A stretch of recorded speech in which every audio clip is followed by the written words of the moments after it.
Hello friend, જય શ્રી કૃષ્ણ. સ્વાગત છે તમને બધા મારી ચેનલ આશા કિચનમાં. રાંધણ છઠના દિવસે અલગ અલગ રેસીપી આપણે બનાવતા હોય છે. ખાસ કરી ગુજરાતીના ઘરમાં તો આપણે થેપલા જ બનાવતા હોય છે, અને થેપલા છે મેથીના બનાવતા હોય છે, વધીને આપણે પાલકના બનાવતા હોય છે. પણ આજે આપણે છે અલગ જ થેપલા બનાવવાના છીએ, અને આ થેપલામાં છે તે આપણે પાણીનો જરા પણ ઉપયોગ નથી કરવાના, અને આ થેપલા છે અઠવાડિયા સુધી બગડતા પણ નથી. તમારે ક્યારેક ટ્રાવેલિંગમાં કે મુસાફરીમાં જવું હોય ત્યારે પણ તમે આ થેપલા લઈ જઈ શકો છો. અને ક્યારેક તમે આ થેપલા તમને ચવડ થતા હોય કે સરસ બનતા હોય તો બધી ટીપ અને ટ્રીક સાથે હું તમને આગળ વિડીયોમાં જણાવતી જઈશ. અને આ થેપલા છે ટેસ્ટની સાથે હેલ્ધી પણ બને છે. તો ચાલો આપણે અલગ થેપલાની રેસીપી બનાવવાનું શરૂ કરીએ. તો તેની માટે છે મેં એક મીડિયમ સાઇઝની આવી નાની ટુકડો એવો દૂધીનો લીધો છે, અને દૂધી છે આપણે કૂણી લેવાની છે, બીવાળી દૂધી નથી લેવાની. હવે દૂધીને છે આગળનો ભાગ છે તે આપણે હટાવી લેશું, અને તેની હવે છાલ છે તે હટાવી લેવાની છે. અને અમારી ઘરમાં છે તે દૂધી નથી ખાતા, પણ હું દૂધીની અલગ અલગ રેસીપી બનાવીને આપું છું, તો બધા આરામથી દૂધીની રેસીપી ખાઈ લે છે. હવે આપણે મોટા હોલવાળી ખમણી લેવાની છે, બહુ મોટા હોલવાળી નહીં, મીડિયમ સાઇઝની હોલવાળી ખમણી છે તે લેવાની છે. હવે દૂધીને છે તે આપણે ખમણી લેવાની છે. અને દૂધી તો છે તે બધાને ખાવી જ જોઈએ, શરીર માટે બહુ જ ફાયદાકારક છે. અને દૂધીની આપણે સરસ એવી ટેસ્ટી અને હેલ્ધી રેસીપી બનાવશું, જેથી બધા લોકો આરામથી ખાઈ પણ લે. અને મેં દૂધીની એવી ઘણી રેસીપી બનાવી છે, જો તમારે જોવી તો તમે મારી ચેનલ પર જઈને જોઈ શકો છો, અથવા તેની લિંક હું તમને મોકલી દઈશ. જો દૂધી એવી સરસ આપણે ખમણાઈ ગઈ છે, જો આવી રીતે દૂધી સરસ એવી ખમણવાની છે, ઝીણી ખમણશું એટલે આપણે ખબર પણ નહીં પડે કે આપણે થેપલામાં દૂધી વાપરી છે. હવે તેને આપણે મિક્સિંગ બાઉલ લઈશું, જે દૂધી આપણે ખમણેલી છે તેને આપણે તેમાં લઈ લેવાની છે. હવે તેમાં છે મેં લીલા ધાણા લીધા છે. લીલા ધાણા છે આવી રીતે ઝીણું ઝીણું કટ કરી લેવાનું છે, ધોઈ સાફ કરીને પછી તેને આવી રીતે ઝીણું કટ કરી લેવાનું છે.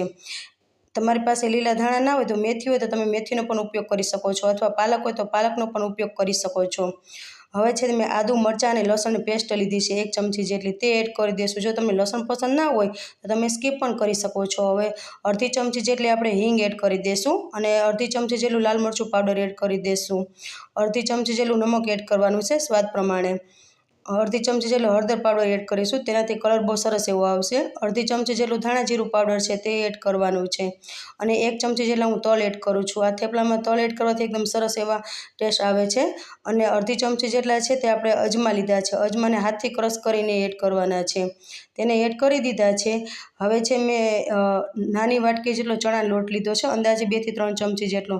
આ થેપલામાં આપણે ચણા લોટ એડ કરશું એકદમ સરસ એવા બનશે. હવે છે તે મેં 2 ચમચી જેટલું છે હું મોરું દહીં લઉં છું. ખાટું દહીં નથી લેવાનું, મોરું દહીં લેવાનું છે. હવે બધું સરસ રીતે આપણે આવી રીતે મિક્સ કરી લેવાનું છે. અને આપણે આમાં છે પાણીનો જરા પણ ઉપયોગ નથી કરવાના. જો આવી રીતે બધું સરસ રીતે મિક્સ કરી લેવાનું છે. મિક્સ થાય ત્યાં સુધી વિડીયોને લાઇક કરજો, શેર કરજો, અને ચેનલ પર નવા હોય તો ચેનલને સબસ્ક્રાઈબ કરવાનું ભૂલતા નહીં, અને મને જરૂરથી સપોર્ટ કરજો. હવે તેમાં છે આપણે 2 ચમચી જેટલું તેલ એડ કરવાનું છે. હું વધારે એડ નથી કરતી, 2 ચમચી જેટલું જ એડ કરું છું. જો તમે મુસાફરીમાં લઈ જવું હોય તો તમે દહીં એડ ના કરો, તો તેલ છે થોડુંક આપણે વધારે એડ કરવાનું, જેથી આપણા થેપલા છે એકદમ સોફ્ટ એવા બનીને તૈયાર થાય. હવે જો બધું સરસ રીતે આવી રીતે મિક્સ કરી લેવાનું છે. હવે છે મેં 1 વાટકી જેટલો છે તે ઝીણો ઘઉંનો લોટ લીધો છે, જે આપણે રોટલીમાં વાપરીએ છીએ ને તે હવે આપણે અડધું હું એડ કરું છું, થોડોક રાખી દઉં છું, જેમ જરૂર પડશે તેમ આપણે એડ કરતું જવાનું છે. જો આવી રીતે ચમચીથી બધું સરસ રીતે આપણે મિક્સ કરી લેવાનું છે. ચમચીથી થોડુંક મિક્સ થઈ ગયું છે, હવે આપણે છે તે હાથથી મિક્સ કરી લેવાનું છે. જો આવી રીતે આપણે મિક્સ કરતું જવાનું છે એટલે લોટ એવો સરસ એવું બંધાશે. જો તમને લોટની જરૂર લાગે તો આપણે થોડું એડ કરતું જવાનું છે, અને સરસ એવો લોટ આપણે બાંધી લેવાનો છે. અને હા, આ વિડીયો તમે ક્યાંથી જોઈ રહ્યા છો તે મને કોમેન્ટમાં જરૂરથી જણાવજો, જેથી હું તમને લોકો બધાને થેન્ક્સ કહી શકું. જો આવી રીતે સરસ એવો આપણે લોટ બાંધવાનો છે. હજી મને થોડુંક ઢીલા જેવું લાગે છે એટલે હું થોડોક લોટનો છે તે ઉપયોગ કરું છું, અને થોડોક લોટ ઉપયોગ કરી દીધો છે. અને જો સરસ એવો આવી રીતે લોટ બાંધવાનો છે. અને છે હવે લોટ સરસ એવો થોડોક બંધાઈ ગયો છે. હવે થોડુંક ઉપરથી આપણે તેલ એડ કરી દેવાનું છે. તેલ એડ કરી લોટને સરસ રીતે આપણે મસળી લેવાનો છે.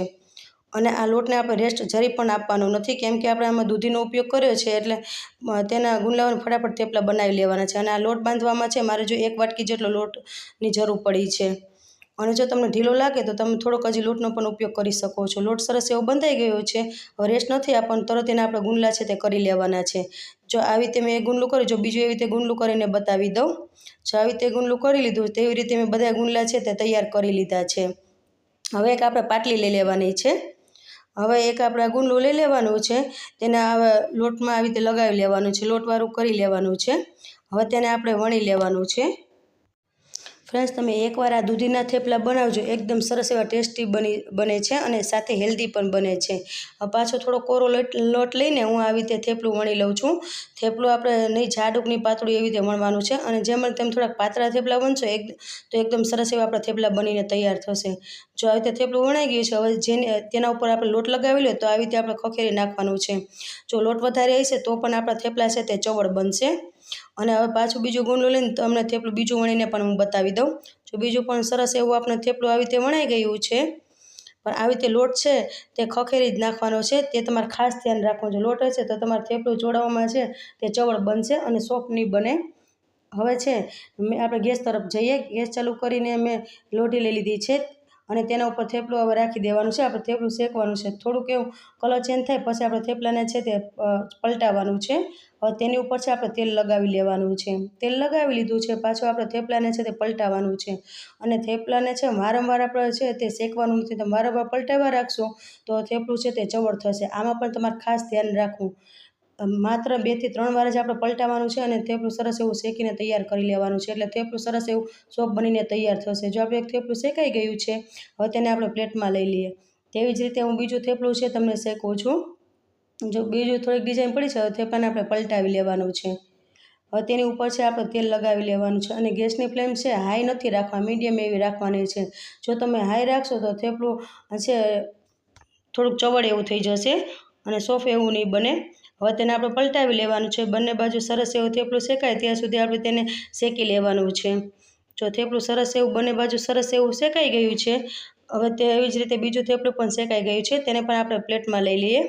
હવે બધા થેપલા સરસ એવા શેકાઈ ગયા છે. હવે તેને આપણે સર્વિંગ પ્લેટમાં લઈ લેવાનું છે. હવે જો સર્વિંગ પ્લેટમાં લઈ લીધું છે, તમે થેપલા જોઈ શકો એકદમ સોફ્ટ એવા આપણે બન્યા છે. એક વાટકી લોટમાં મારે છે 12 થી 13 થેપલા બનીને તૈયાર થયા છે અને થેપલા છે એકદમ સોફ્ટ એવા બને છે. અને આ થેપલા સાથે છે મેં મસાલાવાળું દહીં અને અથાણું રાખ્યું છે. તેની જગ્યાએ તમે રાયતા મરચાં પણ સર્વ કરી શકો છો. અને આ થેપલા ઠંડા થયા પછી પણ એકદમ સોફ્ટ એવા બનીને તૈયાર થાય છે. અને તમે આ થેપલા સાતમમાં પણ ખાઈ શકો છો ઠંડા એવા, તો પણ ખૂબ જ મજા આવે છે. તો તૈયાર છે આપણે દૂધીના થેપલા.